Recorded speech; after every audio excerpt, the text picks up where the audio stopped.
Beverly is feeling very spry. Oh, sweet girl, I love you so much. She just has this zest for life now that she has her new outfit. She just feels invincible. And I'm gonna say this, and it's gonna probably hurt some feelings, but it's true. Guys, a donkey on the farm hierarchy is nowhere near the top of the pecking order. But you put that sweet little coat on her. Where's she at? But you put that little purple coat on her, that little winter coat, and all of a sudden, it just raised her up about 10 notches. And maybe no one else realizes that, but she does.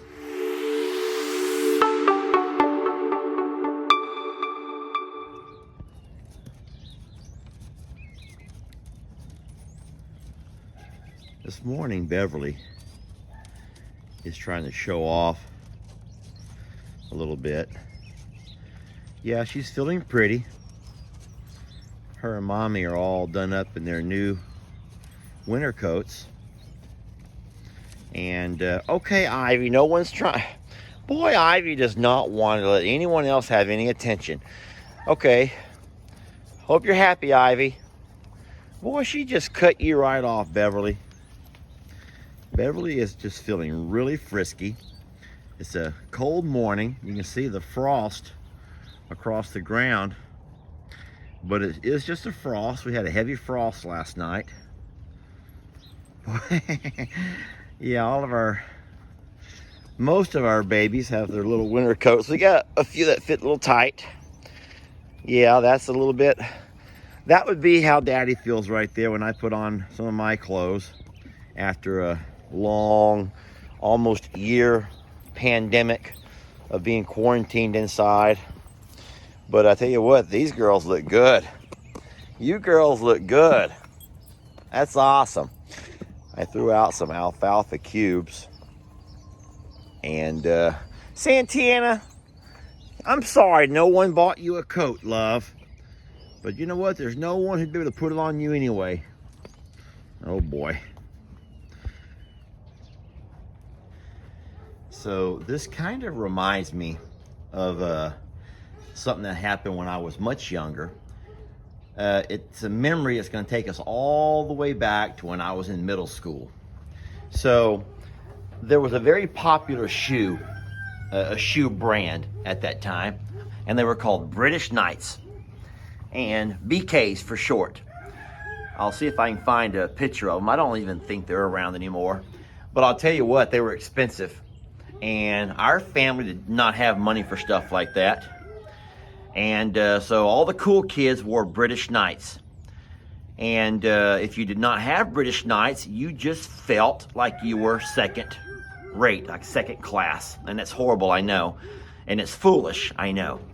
But I remember that it wasn't, I don't know if it was my birthday or Christmas, but Mom came home and she had me some British Knights. I'd been asking for them and asking for them. And sure enough, Mom had found me some British Knights somewhere. And man, I put them on, and okay, they were a size too small, but it didn't matter because they were British Knights. And I remember that I went to school that next day, and guys, I kid you not, I was walking taller. I was feeling stronger. I had a whole lot more confidence in myself. And it's crazy that because I had that pair of British Knights, all of a sudden, the hierarchy, or at least I felt, I had I had jumped up that hierarchy, man, from Lester down here to now I'm Lester up here with my British Knights. However, it didn't end well. We were sitting in one class, a third or fourth period. I'd been walking around for half the day, and a guy beside me, his name was Dean. I remember his name. His name was Dean. He says, let me look at the tongue. The tongue, you know, the little flap in the tongue of the shoe. And I'm like, okay.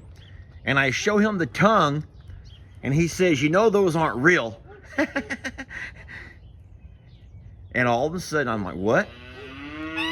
Oh, no. He didn't just tell me they weren't real. He told the entire class they weren't real. And all of a sudden, Lester, who's way up here, yeah, supposedly, and at this point, guys, I'm just a little country bumpkin Lester. I didn't know there were off brands and, you know, what do they call them, knockoffs? I didn't know about the knockoff and how people could take things that looked almost the same. And, yeah, so my mom had run across a pair of British Knights at the fire sale or a flea market or somewhere and bought them for me. She was so proud. And, man, I put them things on. I had no idea until I get to school. And then, of course, they start letting me know that I'm wearing knockoffs. And then I could not wait to get home and take them shoes off. I could not wait to get home and take them shoes off. And Mom and Dad didn't understand. They didn't understand what that meant, knockoff. And I'm like, they're fake. They're fake. Oh, and that meant that I was fake. And actually, if you think about it, I was. Anyone that tries to gain clout and status in life by what they wear, think about how that is that's fake, y'all. Since then, I don't want to say any names here, sheesh, but you know, I guess the closest example I have was I had I was going to buy a female friend a Michael Kors purse. That's all she wanted for Christmas was a Michael Kors purse.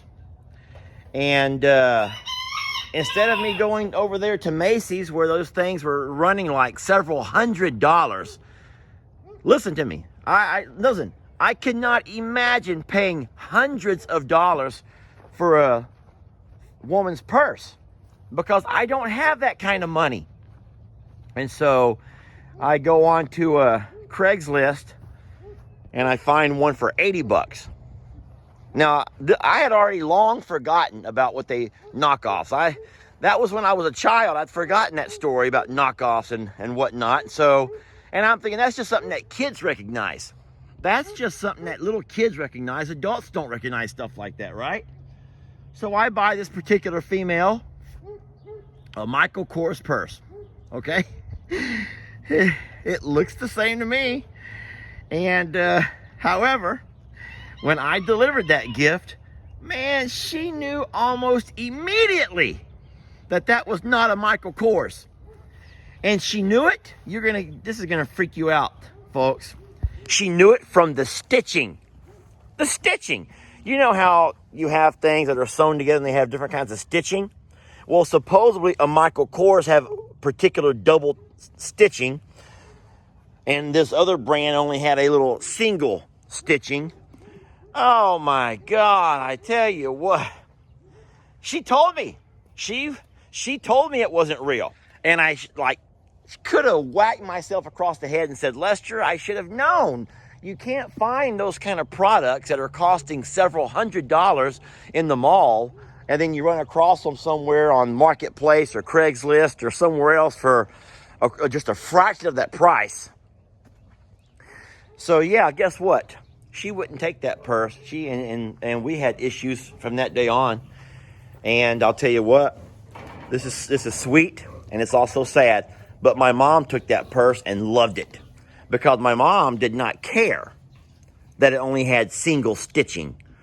My mom didn't care that it might have said MK, Michael Kors, yet it was really Michael Cons or or whatever. And so today with Beverly over here, I just love the fact that how she's a donkey. And in the whole scheme of things around here, donkeys, I mean, seriously, as far as the big pasture goes, they have no clout. But today, man, she doesn't feel that way. Today, she runs the show. Today, she is as big a personality as Tex. and she carries just as much weight around here. And I love the fact that she has this moment, her little moment to shine.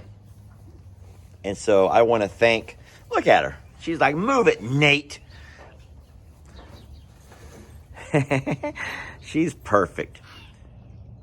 You know, and Jamie said it in her video recently when she talked about the coats. She made sure to let you guys know that for as kind as you are, do not send any to our male donkeys, Forrest and Dan. If you guys don't already know this, and look, there's my shadow. If you guys don't already know this, these male donkeys fight like stallions, and they are drawn to jealousy over the smallest things. And you put a halter on one of them and leave it on out in the pasture, and they will fight each other. They will fight, and they will bite, and they'll rear up like you see wild stallions doing, you know, seriously. And so males can't have stuff like that, unfortunately. British Knights and Michael Kors knockoffs. Maybe I'll call the video that. Knockoffs. Hey, we are an Isle of misfits. But we're pretty misfits. And we're well dressed. A little tight around the tummy maybe, but for the most part.